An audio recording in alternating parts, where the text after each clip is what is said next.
Hello, everyone. Welcome to today's live broadcast, Unlock Social, 5 Ways to Accelerate Your Social Media Success. I'm Jeannie Linky Northrup, Managing Editor with Pharmaceutical Executive. I'll be your moderator for today's event. Today's webcast is sponsored by LiveWorld. LiveWorld is a social-first digital agency that unlocks the full potential of social media to transform customer relationships through integrated compliance, engagement, and insight. LiveWorld provides brand marketers bold creative rooted in strategy that captivates and resonates, social moderation and engagement that activates interactions, and compliance that enables and accelerates digital programs.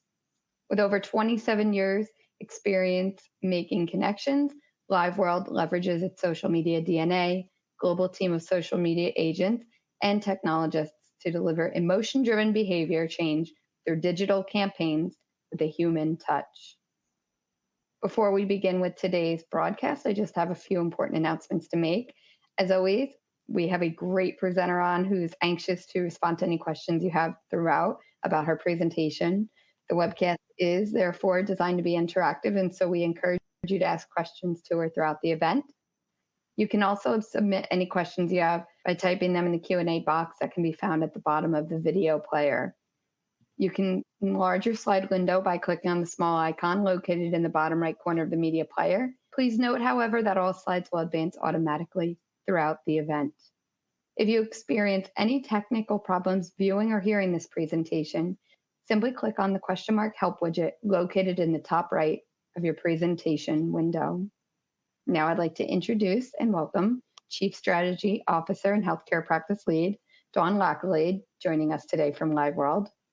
Dawn works with clients daily to develop innovative, tailored digital social media strategies that connect and engage patients, caregivers, healthcare professionals to help deliver that patient value and business results.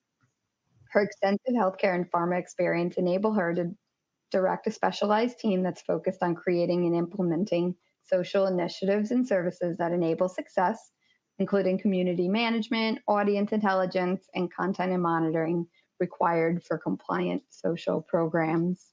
Dawn is a frequent keynote speaker. She's a contributor at industry events. She's also the founding member of the Community Roundtable. She's been published in various industry media. So Dawn, thank you so much for allowing some time today to provide us your insight in your presentation. Feel free to go ahead and get us started. Okay, great. Well, I am excited to share with you a few of the things that we have learned. But as you mentioned, I come from LiveWorld, and LiveWorld is a little bit of a different animal. We are a social first digital agency, but we take proactive compliance and use it as a way to take this depth of knowledge and focus it on how we drive and locate the business critical insights and drive this via these engagement tactics that we're going to talk about today to really activate and unlock how social can make your business achieve your business objectives. So that being said, let's dive into the 5 ways that you can learn from our experience to accelerate your social media success.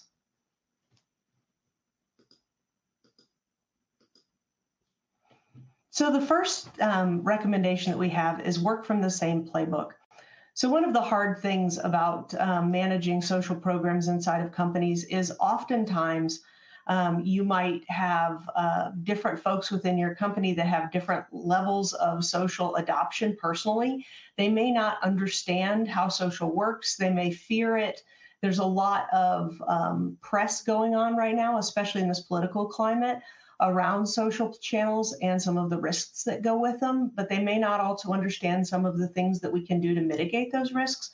So creating playbooks that set a company-wide set of standards for you about how you can accomplish, how you can work within social media, how you accomplish different tactics and the best practices for those can really help accelerate the adoption that you have within the company. These playbooks are distributed to your MRL teams, to your agencies, to your marketers. So everybody has the same working understanding of what can be done and the compliant ways to do it. So I have a couple of examples of, pages from these playbooks to share with you. So the first one is an architecture page, is what we call it. And it basically is a way to lay out how each of these different platforms, the different content elements work and how they can work for you, what pieces of them are editable. And this is an education for your MLR team, for your marketers, for your agencies to understand how the functionality of different ad types work and how they can use it.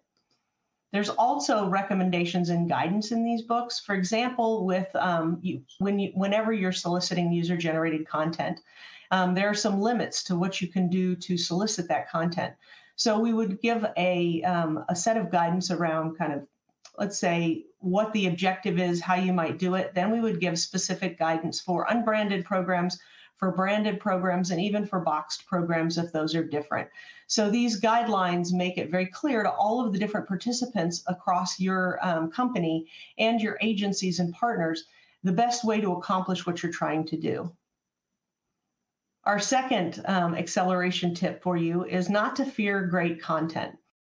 So this is kind of a profound thought to me. The average person logging into a social channel scrolls the height of the Statue of Liberty each time they log in. So if you think about that, trying to create dynamic content that stands out when we know people are going to be looking at a huge amount of content and they're moving very quickly. We used to say it was thumb stopping. Now it's thumb rewinding because people are moving through them so quickly that if you don't create something that catches their attention, they're past it before you even know it. So try to create a social identity for your program that has visual impact.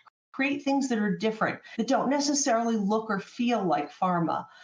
Create things that use movement. Here are a couple of examples. In this first one, we have a discussion that has happened, and we've used the audio instead of using the video to capture people's attention. And this wavelength in the center actually pulses as she speaks, and it really draws in audience in a very different way because it's a piece of content people have never seen, and it's intriguing to them. It also prompts them to turn their volume on to hear the conversation as well as see the closed captioning that's happening.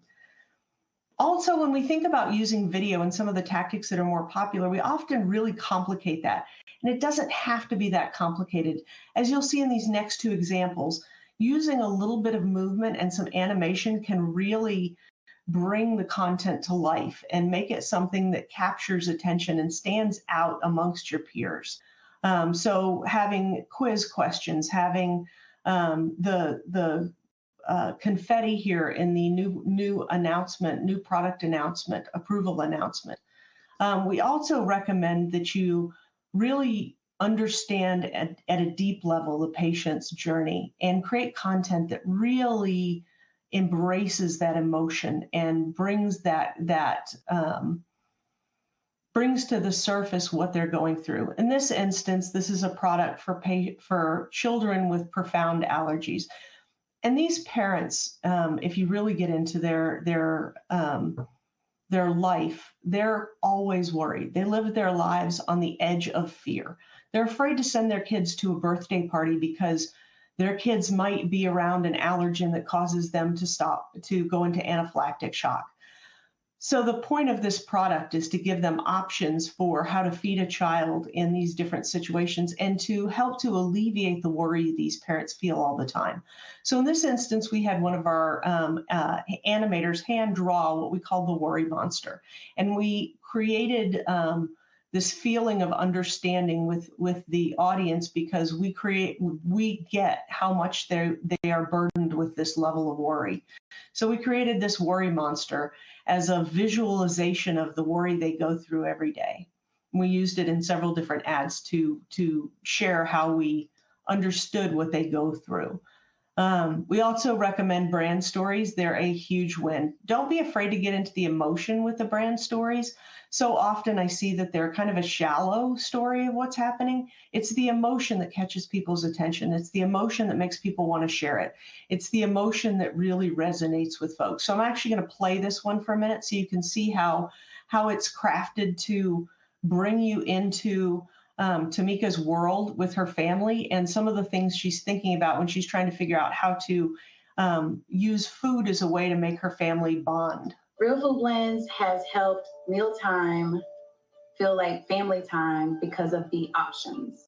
I know how important food is, for me and for my family, but just being able to have that inclusivity, it helps us feel, connected still, and we can still enjoy food together, even though we're giving it to her differently. It's a beautiful thing to be able to feel good about what you are putting into your child's body.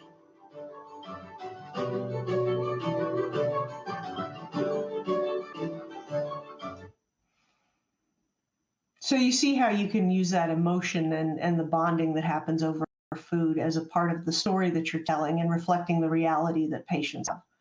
You can also use pharma with a little bit of humor or some unexpected twists. So this is an ad that we used for an oncology product. We used a series of these phrases that seemed very counterintuitive. One of them was, I want to step on more Legos. This one is, I want to do more dirty dishes, which makes people go, why would you want to do more dirty dishes? Why would you want to step on a Lego? Well, why would you want all of these seemingly negative things? Well, because they mean I have more time to cook with my grandchildren, because I've gotten an extension of my life. So it's a very soft but kind of engaging way to bring people in and do something that's really magnetic and very different. We also are big believers that pharma can follow trends as well. I know sometimes our approval path can be longer, and it can be harder for us to really embrace trends and to take the time to try to bring those trends through the approval process. Most trends last for months now, so there really is enough time to do that. So in this first example, the how it started and how it's going trend that was so popular on social platforms for some time, we're using that for Synthroid to talk about what this new pharmacy delivery option. So now you don't have to go to stand in line at the pharmacy. In the second example, using the trend of trying to find what looks different, or like a seek and find trend that was very popular. And we use it to try to spot the Synthroid pill, with a key message here that because there's generic competition, that to know if you got branded Synthroid, you need to actually check the pill to make sure that it has the word Synthroid written on it. So we're able to use those two trends very specifically to fit this business, but it embraced those trends that are really so popular in the social platforms. So the third tip is to realize the value of engagement. So there's a huge value to turning the comments on your programs. And those different values range from peer recommendations, adding credibility to your content. I don't know about you, but even when I'm buying something simple, I go read those reviews. I want to know what my peers say about it. And certainly when we're talking about our healthcare, we want to know what people have to say about the treatments, what their experience has been. We do our own research now, so that peer recommendation is absolutely huge. Another benefit of having those comments turned on is we have an opportunity to answer a question at the time where the question happens, and not make a patient wait until their next doctor appointment to get a question answered. Now, we can't give medical guidance, but we can answer some simple questions. And that removes that delay of trying to get to that answer, if they can even remember to answer. I can't remember what I put on the grocery list yesterday. So in 6 months, when I have my specialist appointment, am I going to remember that question about your product? Probably not, but we can help with that by having comments turned on. We also can use those comments for a source of new keywords that we want to use for our search, new topics that we want to use for social content, for questions that we want to put in our frequently asked questions. We can use it as a way to evaluate content success. We can build community and awareness with it. And ultimately, it also increases the algorithm performance as people are interacting with our social content. So one of the other things that we get out of having comments turned on is insights. And I have a couple of just quick case studies here. So this first one, we were working as a moderation partner for a client, And we noticed a significant trend uptick in the number of adverse events on a particular ad piece of content. And we went and looked at why it was. We actually noticed there were a couple of comments where people were indicating that they had either opted out of or had stopped taking the product. And what we found when we researched it was that a new media partner for the client had accidentally included an opt-out list in the targeting criteria instead of taking those names out. So we were able to help them refine that targeting very quickly and eliminate the ads being served to those audiences that shouldn't see them. And help them to reduce the number of adverse events that they're bringing in and to serve the audience to people who actually wanted to see it. A second example was this was right after a rare disease drug launched, and they had a getting started kit. And we saw a couple of comments in the feed about how the getting started kit was kind of bloated. It just had a lot of printed materials as a part of it that people felt was excessive. So we were able to share that with the client, and they were able to actually redesign the getting started kit so it had a little bit less in it and didn't have that same negative feel to it that some people had noted. So you get all sorts of benefits from having those comments turned on. And it's an important part of what we recommend strategically for amplifying and accelerating your social media success by turning those on. Now, that being said, once you turn those on, it's important for you to return the favor and to actually answer those questions when they come in.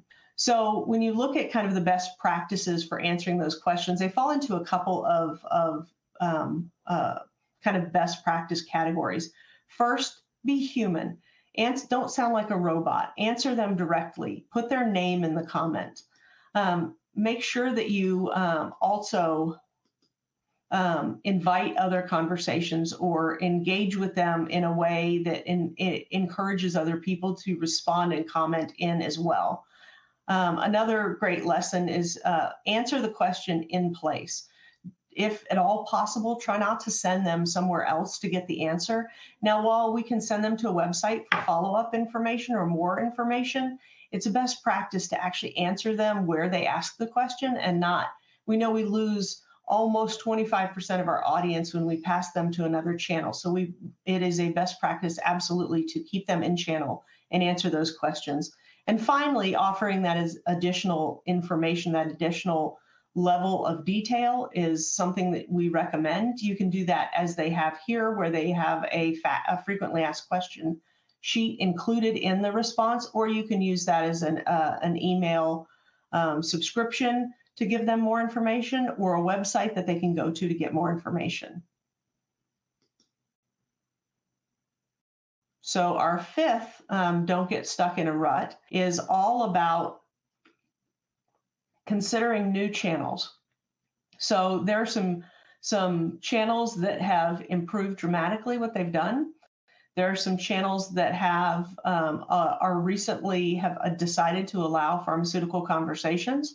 And these are things that we should all be aware of and be considering and implementing into our programs and our plans. So first, I'll talk about LinkedIn. So LinkedIn has come a very long way. LinkedIn has extremely strong targeting to HCPs, HCPs that range from MDs to PAs and NPs, which are often an overlooked population. They have very detailed targeting that lets you reach those audiences. And the cost to run a campaign and to pilot a campaign here is a far lower threshold of entry than a walled gardens like a Sermo or a Doximity or a Skipta program. Now, I would also encourage you that just because we're moving to talking to HCP, don't forget all of the things we just talked about having great content. You can find ways to create content that is very interesting and really resonates with the HCPs. So here's a couple of examples.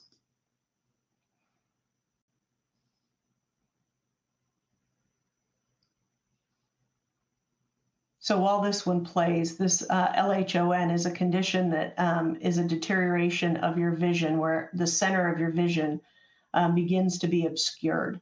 And is an education campaign for HCPs from one of our clients trying to bring awareness of LHON into across a whole series of different specialties that could potentially help to diagnose it. It's a very visual, it's very interesting. It tells patient stories. It has an emotional component. All of those things that work on consumers work on HCPs too. Second example here is using a style that is not very common for HCPs, almost this cartoonish feel. So that's going to stand out dramatically in a platform that's aimed at HCPs with content that aims at HCPs. And it delivers a series, again, of educational components into that specific platform. So LinkedIn is one of those places where we have this unique opportunity to reach these target audiences. We can create a multitude of different content types. We can use a lot of what we have laid out in other channels to come here. We can create content that resonates with these various different HCP levels. And there's a whole host of really strong ad types through sponsored content ads, as well as in-mail that we can use to reach those audiences. So something that if you haven't been looking at for your own programs, you should definitely take a look at. Next, for DTC, I want to talk about Reddit for a second. So Reddit allows pharmaceutical ads and has really upgraded their ad types, their offerings, and lets us really tap into a lot of these very significant healthcare conversations that are happening on Reddit. One of the things about Reddit that's particularly compelling, and one of the things I share often with our clients, is Reddit has an audience that is often not overlapping the other places you are. So what this chart is showing you is the percent of audience on Reddit that does not show up anywhere else.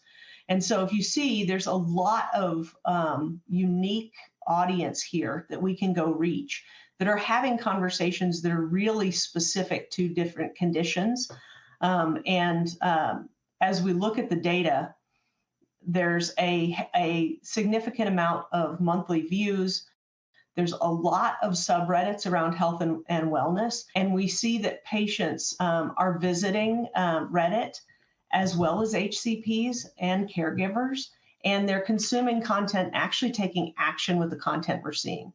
As an example of this, we were recently creating some recommendations for a client, and our target audience for that client was registered dietitians and nutritionists. And we found a subreddit that was having very robust conversations, peer-to-peer conversations from nutritionist to nutritionist, talking about topics that were relevant to our client. So a very nice fit with the audience. And Reddit has created ad types that make sense for pharma and allow us to do a lot of the same kinds of things that we have done on other platforms that our MRL teams are frankly going to be fairly comfortable with. And so it's a platform that you can test, you can work with their audiences, and you can create content that is, somewhat comfortable for your MRL team. Now, Reddit doesn't allow you to actually advertise in the subreddit where the conversation is happening, but they do use the audience that is in that subreddit, and they serve your ads to them when they're in other subreddits. So it doesn't feel invasive by putting your ads into that subreddit. It feels very organic when it's served to people in their normal browse path. The third platform that I want to mention to you for your consideration is Pinterest. If you're not a big Pinterest user, Pinterest is a very popular platform. There's a couple of things that make it particularly interesting platform for us. First, especially in a season that we're, really quickly getting into, where there's a lot of politics, Pinterest is a very positive place. It's a positive place around healthcare conditions. It's a positive place around different healthcare subjects, influencer content, things like that. And so people are spending more and more time there, especially as the political season ramps up and other platforms can have some negativity around them. And that makes it particularly compelling and interesting. So recently, at the end of last year, Pinterest began allowing pharmaceutical companies within some limits. There are some limits to the types of drugs they will allow ads in, but both unbranded and branded ads. And they've started to allow us to create these ads in Pinterest. Now, one of the things about Pinterest that is really compelling is there is data, and Pinterest has done quite a bit of studying behind the actions people take after they consume content on Pinterest. So direct healthcare actions. Now, some of these are gauged on personal healthcare things, but we also see people taking distinct action coming out of pins that we've created for clients, whether it's downloading doctor discussion guides or continuing to consume branded content. We're seeing quite a lot of activity coming out of these pins, and there's a lot of great information happening in these pins that people are sharing with each other that we have the opportunity to now get involved in. And similar to as we were talking about Reddit, Pinterest has come to the table with some really strong ad types and techniques and tactics that we can use, whether it's a carousel or a static image or a video image. There's a lot of different ad types that we can use to reach our audience, again, in ways that feel relatively comfortable to our MRL team. But I will say we want to be careful when we're creating Pinterest content. Pinterest has a different aesthetic. So we want to make sure that if you're taking content that has previously been used on other platforms, that you're really customizing it for Pinterest. A lot of times Pinterest content has a direct kind of call to action in text on top of the cover image. So it's important that we take those identifiable specifics to the platform and apply them to the content that we create, so it really stands out and is something that people want to click on. So Pinterest is another channel that we should be considering. So those are the 5 different tactics that we recommend for you to try to amplify your social media success. So just reviewing, make sure everybody's on the same playbook, that everybody's working with the same set of rules. Don't fear good content. It's helpful to stop that scroll, to rewind that thumb, and to make sure your content actually gets seen when you're looking at that much content in that period of time. Recognize the value of engagement and don't be afraid to turn comments on. And finally, don't get stuck in a rut. We have some platforms that we're more comfortable with because we've been using them forever, but don't let that be the only platforms you're considering, and make sure you pay attention to what's new and what people are doing so that we can really embrace what's happening out there. So with that, let's answer some questions and see what else we can help with. Thank you, Dawn. I was so blown away when you highlighted Pinterest, but the impact, especially, it is very influential. I was really glad you brought that one up. Fantastic presentation. Appreciate your time and your insight today. I have seen a couple questions come in from our audience members. We are going to get ready to jump into our Q&A. For anyone who may have joined a little bit late, you can submit a question that you have for Dawn by typing it in the Q&A box. That box is found directly below your video player. If she does not have an opportunity to respond to your questions today, or if you have any questions at a later point, please still do not feel discouraged to send one in. I'm sure Dawn would be more than happy to answer any questions offline as well.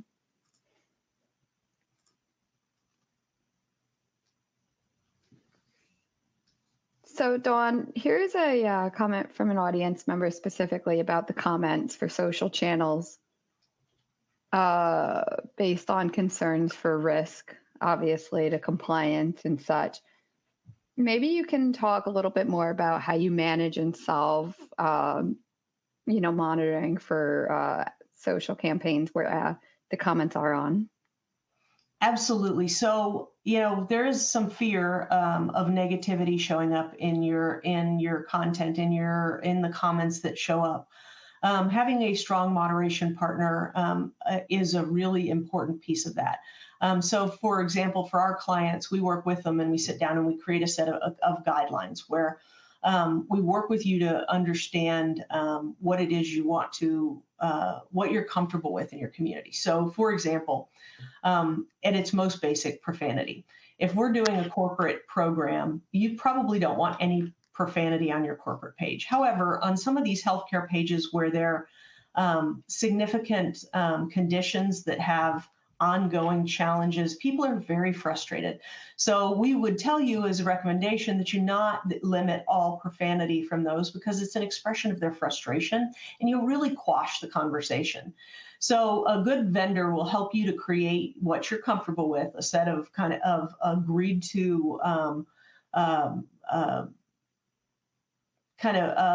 operating procedures that you're going to use for how you moderate, and then they'll create a response library that works for your community. So answering the most common questions, and sometimes I have clients who are like, that seems like a lot of work. Well, you really already know what the most common questions are because your contact center is already getting them. You've created frequently asked questions about them. So you already have a starting place, and then we can help you, or your other moderation vendor can help you with what we would call kind of an evergreen answers. So the kinds of answers that you can have in your back pocket if somebody gives you feedback that say something like, thank you for sharing your feedback. We'll make sure we share this with the appropriate people. Those kind of responses that help across the board. And then if there are one-off questions that we don't have a response for in the approved library, then we would work with you to help create those. Now that approved library goes through full MRL, and the way that we create it to try to make it feel less robotic is we create a set of openings and a set of closings, and then multiple versions of the middle, so that the moderator, the agent who's looking at that piece of content, can look and say, oh, somebody asked that question in the same thread just a couple of comments ago. So I'm going to pick a different opening. Instead of saying, thanks, Dawn, I'm going to say, great question, Dawn, to add a little variety. Then I'm going to pick, of our 3 approved answers, I'm going to pick answer 3 because the answer 2 was used just above that. And then I'm going to pick a different closing. So even though it's all pre-approved, it feels very organic and feels very conversational. So a really great moderation partner will work with you to set all of that up. And once you've set it up, the amount of work that it takes for the marketer or the owner of the program is far less. And you reduce a lot of risk by going through those kinds of decisions up front and deciding what content you want to hide versus what content you might want to leave on the page, and how, and even things like not answering too quickly, because if you answer too quickly, then you stifle the peer-to-peer conversations that happen on the page. So there's a lot of considerations for it, but working with an experienced partner can make the amount of work it takes to get that set up very light, and can help you with the right compliance steps to have like the response library and the working protocols created and approved. Thank you very much.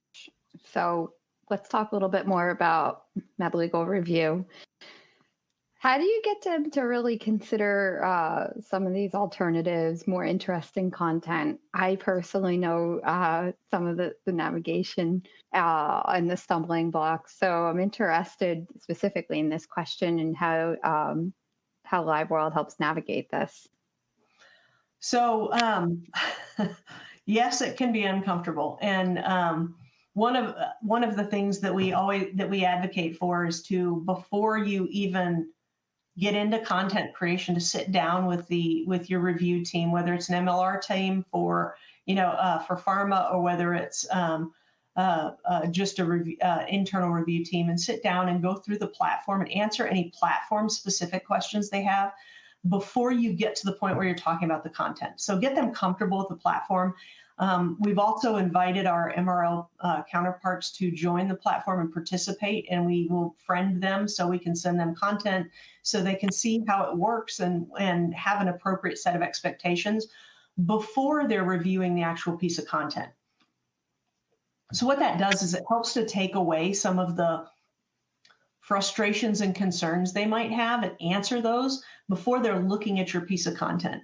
So then when you actually are creating the content, whether you have a working session with them about the type of content that, makes sense, you can also bring in some great examples of how other brands are using that particular social channel, and show them a lot of examples. We keep a library. We have probably about 10,000 examples of branded pharma content that we use for to bring to clients who are looking for examples of how this has been done by other folks. That makes people feel like they're not sticking their neck out, MRL team members, and doing something that's net new, that there's some safety in the fact that it's been done before, and the other companies who've done it have not received warning letters. So there's ways to educate, bring your MRL team into the fold early, give them the big picture, show them what's been done before, and make them feel comfortable in advance of the content creation. And then sometimes you end up, I don't want to say fighting, but negotiating heavily about a piece of content for quite a period of time. We've had this happen several times with clients, and the piece of content that we struggled with ends up being, potential, in several instances, the most successful piece of content we put up. So don't give up. Don't, we will often do content in waves. Something from wave 1 may end up in wave 3 because it took more time to work its way through. But it was really great content, and it's worth waiting for. So there's a couple of tactics, hopefully, that help some. Yeah, I really like what you said about, creating those personal relationships and networking, that importance of collaboration. Collaboration includes every stakeholder, and that's just a perfect example. Thank you, Dawn.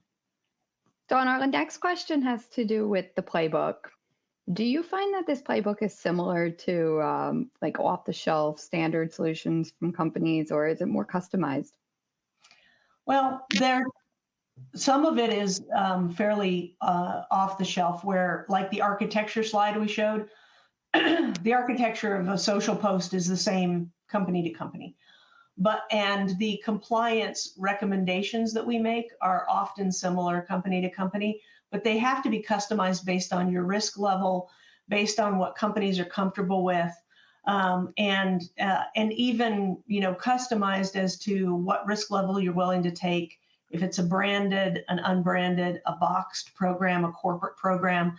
So there's some customizing there as well. And I'll give you an example. We've had several clients lately who have gone through big mergers, and they have asked us to come in and take a playbook or an equivalent type document, kind of a standard operating procedure document from both of the two companies, and merge them into one. And what we have found is that there are a lot of the overlap will be similar, but there will definitely be distinctly different things that are done in practice, and those need to be merged into one set of guidance, especially after a merger, so that everybody's on the same page and you're giving the same specific recommendations to each of those different players in your ecosystem. So yes, there are some parts of it that are off the shelf, but there are also parts that are very specific to you and your business and your comfort level. So it's kind of a hybrid of both, I guess, would be the answer. Great, thank you so much. So we are going to get ready to wrap up. I want to thank you, Dawn, for your time and attention in your presentation today. I want to thank our audience for joining. I know there was someone that was concerned. They apologized. They were a little late to the broadcast. This actually will be on demand, and I'm sure Dawn and her team would love to provide you the presentation offline as well. So thank you for your interest there. Dawn, it's been a true pleasure having you with us. I'd like to also thank LiveWorld for making this webcast possible today. It's really interesting to hear just how social engagements are being all the back end work with social content, specifically in the age of artificial intelligence, and the considerations in navigating the crazy world of med legal review. So again, thank you to everyone for your time and attention. We are going to wrap up now, but we'd like to ask everyone in the audience if they would kindly participate in a brief survey. The survey will appear on your screen just after the presentation concludes, and we greatly appreciate any insight you have. You'll also receive the email alerting you when this webcast is available for the replay for on demand. And we also invite you to forward that announcement on to any colleagues who may find Dawn's presentation interesting today but missed her live event. So thank you all for joining, and we'll see you next time. Goodbye.